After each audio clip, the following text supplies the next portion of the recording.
সাম্প্রতিক সময়ে সিরিয়ার পালমিরায় দেশটিতে আশ্রয় নেয়া ইসলামিক স্টেটের সদস্যের গুলিতে 2 মার্কিন সেনাসহ এক দোভাষী নিহত হন বলে দাবি করে যুক্তরাষ্ট্রের সেন্ট্রাল কমান্ড। নিহতদের মরদেহ গ্রহণের সময় এই হামলার দাঁতভাঙা জবাব দেওয়ার হুঁশিয়ারি দেন মার্কিন প্রেসিডেন্ট ডোনাল্ড ট্রাম্প।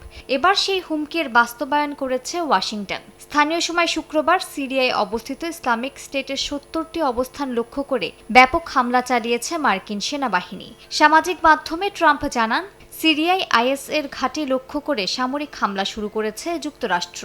সন্ত্রাসীদের বিরুদ্ধে প্রতিশ্রুত প্রতিক্রিয়া বাস্তবায়ন শুরু হয়েছে বলে দাবি করেন তিনি।